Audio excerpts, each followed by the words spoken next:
I don't even know what to say to that. It's massive. We're a walking universal library. We are the way for the universe to figure out and explore the third dimension and understand what it's like to be and live in the third dimension as every individual living thing. And we're all connected through this quantum entanglement. Every single thing that exists is all connected, still connected. Space is an illusion. Distance is an illusion. Separation is all an illusion. What do you mean it's an illusion? We appear to be sitting in two separate chairs with a space in between us. But we're all atoms on an energetic grid that's connected and has always been connected. So the space in between us appears to be a distance, but if you go on the quantum level, you discover that we're both local.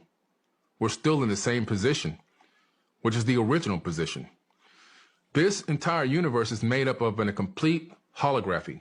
We're living in a fractal holographic matrix, a matrix of light. And it doesn't take away from there being a creator, because what I'm telling you about is the method used of this to make this creation. The method is a fractal holographic matrix, a matrix of light. Quantum physicists will tell you that a human being exists both as a wave of light and also solid matter. And they got the first image of a wave converting into solid matter on a special type of camera. This is in physics.org. So in wave particle duality, they discovered that everything in the entire universe exists first as waves of light until a conscious observer interacts with it, and then it collapses. This is hard to wrap your mind around, but imagine this. We're sitting here. Your house, it exists as a wave of potentials, not your house. It's a wave of light. Now, the construction technique of the stacking of those atoms that built your house has a specific resonant frequency, so no matter who looks at it, it always collapses into the same exact shape.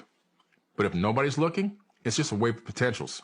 Until you see it, when you bend the corner, it collapses back into a solid structure.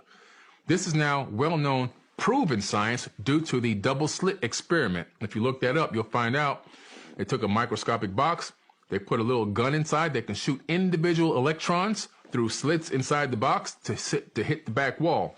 So the two slits here, and they want these particles to hit the back wall to see if it was going to make a digital imprint on the back wall. Well, when they did this, when they looked, it was waves. So they said, wait a minute, how can there be a wave pattern on the back wall? We shot individual single electrons through the slits. There should be dot, dot, dot, dot, dot. I said, we got to look at this and see what's going on. So they put a camera in the box to see what was happening. When they looked, just looking, all of a sudden the electron said, oh, you're looking at me? Okay, I'm going to go back to being solid matter now. Dot, dot, dot, dot, dot. Took the camera away, waves. Put the camera back, dot, dot, dot, dot, dot. Oh, electrons are conscious. They are aware that they're being observed. And electrons orbit every atom in the universe, which means every atom is conscious. That means you think that you're sitting in a chair that's just made by man. We didn't make this chair. We stacked atoms. We stacked conscious atoms in a format that allowed us to sit on them. Everything is conscious. This chair is conscious. This suit is conscious.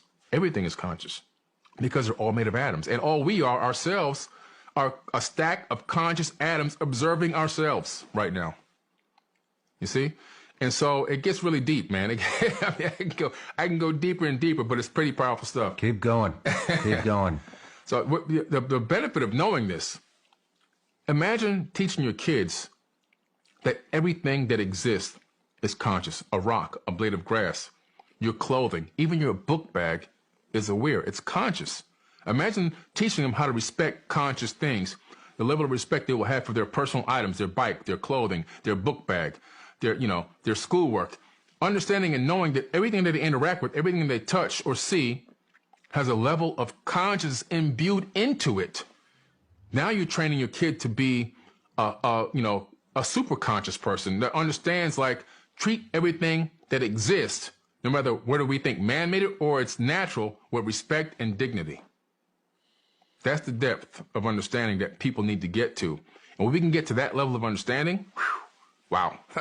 So if we're all, I mean, in which we are, I do understand, if we're all stacked atoms, Yep. stacked conscious atoms, Yep. what holds us together? Electromagnetic forces. That's what holds us together. You don't touch anything. So I may look like I'm touching this chair right now, right? I'm not actually touching the chair. You actually never touch anything. the repulsion of the electromagnetic frequency orbiting the electrons and atoms in my hand are repelling the ones inside the chair, creating a repulsive force, not allowing my hand to pass through the chair, because honestly, atoms are 99.999% empty space.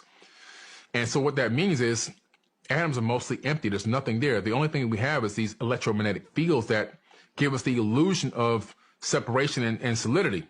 And so if I can obtain the atomic frequency of the vibration of the atoms in this chair and make my hand match that frequency, I would pass my hand right through the chair like it didn't even exist. So there's probably people, beings, maybe on other planets or maybe even here now, that have learned this technique. We're going to match the frequency of this wall and just walk right through. Imagine the military puts on a special suit that can match the frequency of a solid concrete wall and walk right through the wall. It's going to look like magic, but it's just technology. You see, they understand how to match frequencies. If I took all 8 billion people on Earth and took away the empty space in their atoms, I can fit every human being into one sugar cube. There's nothing here. We're not even here. That's how it's really our higher selves. See, our consciousness doesn't exist. It's not created by the brain, I should say. It exists, but it's not created by the brain. It exists in a higher dimension. It's here in the third dimension now because it's inhabiting this avatar body, but it's coming in on a screen, on a beam of light, on an invisible beam. We're inhabiting this avatar body. If you understand that your body doesn't create the consciousness, it downloads it. And what downloads it into your body? You have your neural correlates of consciousness, which are 3 giant neurons that wrap around the inside of the skull like a giant crown of thorns. Sound familiar? Everyone walks around with a crown of thorns in their head right now. And then you have your neocortex in the front, which is for spatial and higher reasoning.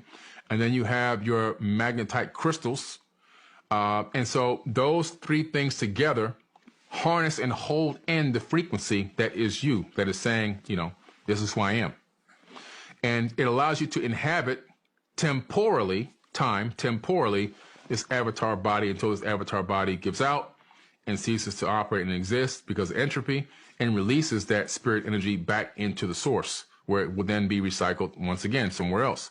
And so this, the understanding of this is just so powerful, because you got to understand that you are already eternal. We're already eternal beings. When you talk to yourself, you're talking to your higher self from a higher dimension. You're speaking to yourself in another realm. We are all supernatural, eternal beings. A lot of people are trying to fight to become eternal, but we already are eternal. We've already been here for eons and eons. There could be people that you know that look like kids that are ancient. And there also can be people that are older people that are newborn babies, spiritually. Could be their first time arriving here in this energy format. You're talking about old souls. Old souls, right.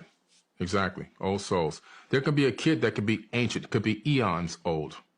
And there could be a lady that could be 70, that could be brand new. First cycle here. First time operating in this energy, in this spiritual energy, in this dimension. You know, so it's a lot to grasp. I know I threw a lot at you at once, but it's such a huge story. I think it's really amazing. For me, it makes me feel more incredible. I feel like I'm part of something super massive and big. I don't think it makes me feel small at all. I feel like because everything is connected, that everything is me and everything is you. If I'm talking to you, I'm really talking to myself. There's only one consciousness that exists. Well, that was actually a question I wanted to ask you. Do you think that we share consciousness? Absolutely. Well, then, if we share consciousness, why is there good and evil?